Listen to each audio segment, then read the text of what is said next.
Hi అండి, welcome to our channel. నేను ఇవాళ మీకు ఎంతో ఇష్టమయ్యే కరివేపాకు పొడి చేస్తున్నానండి. దానికి కావాల్సిన పదార్థాలు పచ్చెనగపప్పు, మినప్పప్పు, కొంచెం మెంతులు వేసుకుంటే మంచి టేస్ట్గా ఉంటుందండి. ఇది చాలా హెల్దీ అండి.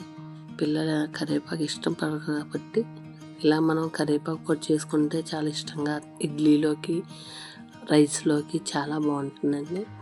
ఇవి మంచి బ్రౌన్ కలర్లో ఫ్రై చేసుకోవాలి. మీరు ఇవి వేపుకున్న తర్వాత చక్కగా కరివేపాకు కడిగేసి పక్కన పెట్టుకోవాలండి. ఆ తర్వాత ఇందులోకి ఇవి తీసి పక్కన పెట్టేసుకోవాలి. తర్వాత అందులోకి ధనియాలు వేసేసుకోవాలండి. ధనియాలు మనకు కావాల్సిన ధనియాలు వేసుకోవచ్చండి. మనం కరివేపాకు పట్టి ధనియాలు వేసుకోవాలి.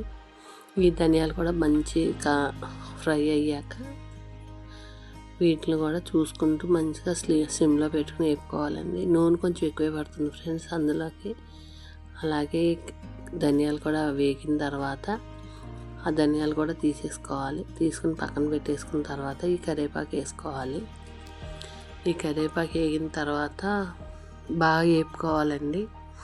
కరివేపాకు బాగా ఫ్రై చేసుకోవాలి, ఎందుకంటే చెమ్మ అనేది ఉండకూడదు. ఇందులో చెమ్మ ఉంటే ఎక్కువ రోజులు నిల్వ ఉండదు కాబట్టి. ఇప్పుడు ఇందులో పప్పులు వేపుకున్నాం కదా, అందులోనే చింతపండు, కొంచెం జీలకర్ర, ఉప్పు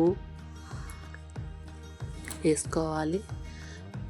పచ్చి జీలకర్ర వేసుకోవాలండి, ఫ్లేవర్ చాలా బాగుంటుంది.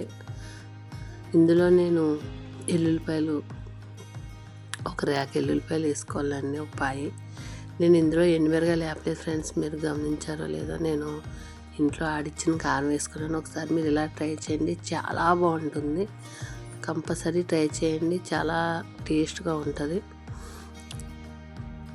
ఒకసారి ఇది మనం ఫస్ట్ మిక్సీ పట్టేసుకోవాలి.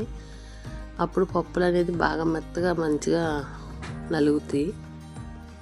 చూసారు కదా ఫ్రెండ్స్, ఇలాగా మళ్ళీ ఇంకోసారి వేసుకోవాలి. ఇప్పుడు ఇలా కరివేపాకు వేగిపోయింది. దీన్ని చల్లార్చుకున్న తర్వాత మనం దీన్ని కూడా అందులోనే వేసేసుకోవాలి. ఈ కరివేపాకు మొత్తం వేసేసుకుంటే వేగింది కాబట్టి, ఇది మంచి రోస్ట్గా అయింది కాబట్టి మనకి కరివేపాకు బాగా మిక్సీ అయిపోతుంది. మళ్ళీ ఇంకొకసారి మిక్సీ వేసుకోవాలి. చూసారు కదా, ఈ విధంగా ఆయిల్ అనేది అలా అలా సరిపోతుంది ఫ్రెండ్స్. మీరు ఆయిల్ ఎక్కువైందని అనుకోక్కర్లేదు. మనం ఇంట్లో ఉంటే నువ్వుల ఆయిల్తో కూడా వేసుకోవచ్చు, పప్పు నూనె అంటారు కదా, దాంతో కూడా వేసుకుంటే చాలా టేస్ట్గా ఉంటుంది. ఈ విధంగా ట్రై చేయండి. లైక్ చేయండి, షేర్ చేయండి, కామెంట్ చేయండి. అలాగే మన ఛానల్ని సబ్స్క్రైబ్ చేసుకోవడం మర్చిపోకండి.